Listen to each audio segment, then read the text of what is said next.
अब तक आपने देखा महाराज उग्रसेन के रासु यज्ञ की जिम्मेदारी श्री कृष्ण के पुत्र प्रद्युम्न ने ली। वे अपने दलबल के साथ दिग्विजय के लिए निकल पड़ते हैं। अपनी दिग्विजय के दौरान उन्होंने कच्छ, कलिंग, अवंतीपुर आदि राज्यों के राजाओं को युद्ध में पराजित किया और उनसे भेंट ली। फिर चैदी में श्री कृष्ण के फुफेरे भाई शिशुपाल को युद्ध में पराजित करके उसके पिता से भेंट ली। उसके बाद प्रद्युम्न ने दक्षिण भारत के राजाओं से भेंट ली। फिर उनका सामना करुष राज्य में अपने पिता के एक और फुफेरे भाई दंतवक्र से हुआ, जिसने अकेले ही प्रद्युम्न की यादव सेना को काफी क्षति पहुंचाई। अंत में प्रद्युम्न के हाथों उसकी भी पराजय हुई। उसके पिता से भेंट देकर प्रद्युम्न अपने दलबल के साथ आगे के लिए निकल पड़ते हैं। यदि आपने ये सभी वीडियो नहीं देखी तो चैनल की प्लेलिस्ट में जाकर उन वीडियो को देख सकते हैं। और यदि आप चैनल पर पहली बार आए हैं तो चैनल को सब्सक्राइब करके बेल आइकन का बटन प्रेस करें। करुष देश पर विजय पाने के बाद प्रद्युम्न ने दक्षिण सागर में स्नान किया। वहां से प्रद्युम्न सेना सहित उसी नर देश को जीतने के लिए गए। उसी नर देश के लोग दूध पीते और गोरे रंग के मनोहर रूप वाले थे। वे मक्खन की भेंट लेकर प्रद्युम्न के सामने आए। उनसे पूजित होकर प्रद्युम्न ने प्रसन्नतापूर्वक उन्हें हाथी, घोड़े, रथ, रत्न, वस्त्र और भूषण आदि बहुत सा धन दिया। उसी नर की राजधानी चंपावती नामक पुरी मणि और रत्नों से संपन्न थी। चंपावती के राजा हेमागध शीघ्र ही भेंट लेकर प्रद्युम्न के सामने आए। उन्होंने प्रद्युम्न को प्रणाम किया। उनसे संतुष्ट होकर प्रद्युम्न ने उन्हें केसर युक्त कमलों की माला दी और सहस्त्रदलों की शोभा से संपन्न एक दिव्य कमल भी अर्पित किया। उसके बाद प्रद्युम्न धुंदुभी बजवाते हुए अपनी सेना के साथ विदर्भ देश को गए, जो कि इनके पिता श्री कृष्ण का ससुराल और इनका ननिहाल था। कुंडिनपुर के राजा भीष्मक ने वहां प्रद्युम्न को अपने घर ले आकर बहुत सा धन देकर सेना सहित उनका पूजन किया। तत्पश्चात नाना को प्रणाम करके प्रद्युम्न कुंत और दरद देश को गए। मार्ग में उन्होंने अगस्त्य मुनि का दर्शन किया। प्रद्युम्न ने दोनों हाथ जोड़कर उन महामुनि को नमस्कार किया। अगस्त्य मुनि ने आशीर्वाद देकर उनका अभिनंदन किया। वहां प्रद्युम्न ने उनसे कई प्रश्न पूछे, जिनका उत्तर अगस्त्य मुनि ने दिया। उन्हें प्रणाम करके कृतमाला और ताम्रपर्णी नदियों में स्नान करके प्रद्युम्न अपने यादव सैनिकों के साथ राजपुर को गए। राजपुर का राजा सालू था। यादवों की आने की खबर सुनकर शीघ्र ही वानर राज दिव्यद के पास गया। दिव्यद वानर मित्र की सहायता करने के लिए गए। क्रोध में प्रद्युम्न की सेना का सामना करने के लिए गया। वह अपने पैरों की दम से पृथ्वी को हिला देता था। दिव्यद ने अपनी नखों और दांतों द्वारा यादवों की पताका और ध्वज पटों को चीर डाला।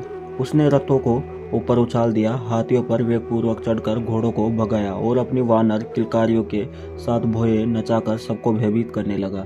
इस प्रकार कोलाहल मच जाने पर प्रद्युम्न बारंबार धनुष के टंकार करते हुए रथ पर सवार होकर उसके पास आ गए।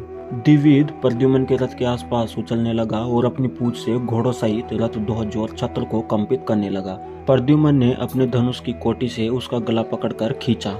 तब अत्यंत कुपित हुए उस वानर ने उनके ऊपर मुक्के से प्रहार किया। उसके बाद प्रद्युम्न ने विधि पूर्वक धनुष पर प्रत्यंचा चढ़ाई और कान तक खींचकर छोड़े गए एक बाण से दिव्यद को बीन दिया। उस बाण ने आकाश में आधे पहर तक दिव्यद को घुमाकर 100 योजन दूर लंका में गिरा दिया। वहां 2 घड़ी तक राक्षसों के साथ उसका युद्ध हुआ और उसने राक्षसों को मार गिराया। इधर यदुकुल तिलक प्रद्युम्न ने धुंदुभीनाद बजवाते हुए विजय प्राप्त करके सालू से भेंट ली और चित्रकूट पर्वत पर जा चढ़े। उधर वानरा दिव्यद त्रिकूट से मैनाक के शिखर पर गया। मैनाक से सिंगल जाकर वह पुनः भारतवर्ष में आया। धीरे धीरे दिव्यद वानर हिमालय पर गया और हिमालय के शिखर से प्रयाग ज्योतिषीपुर को जा पहुंचा। इधर प्रद्युम्न मल्लार देश के राजा रामकृष्ण पर विजय पाकर महाक्षेत्र सेतुबंध तीर्थ में गए। महावीर प्रद्युम्न 7 योजन विस्तृत समुद्र का दर्शन करके उसके तट पर जाकर ठहर गए। वहां सामवादी भाइयों और अक्रूर आदि अपने यादवों को बुलाकर प्रद्युम्न ने सभा में उद्धव से कहा, भोज कुल तिलक मंत्रीवर उद्धव जी परम तेजस्वी लंकापति विभीषण इस द्वीप का राजा तथा राक्षस समूह का सरदार हैं। यदि वो शीघ्र भेंट न दे तो बताइए यहाँ हमें क्या करना चाहिए।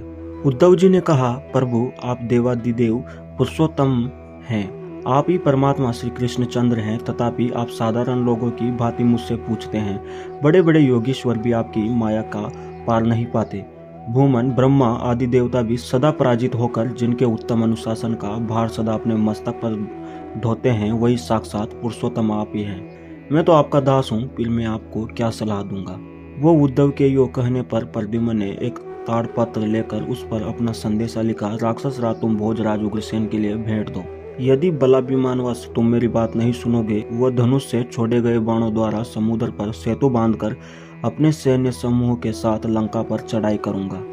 यह लिखकर प्रद्युम्न ने कोदंड हाथ में लिया और अपने पत्र को बाण में लगाकर उस बाण को कान तक खींचा और छोड़ दिया। उस धनुष को प्रत्यंचा को खींचने से बिजली गड़गड़ाहट के समान टंकार ध्वनि प्रकट हुई।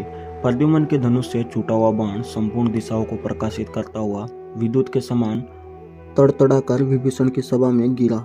आखिर क्या हुआ होगा जब प्रद्युम्न का तीर विभीषण की राजसभा में गिरा होगा?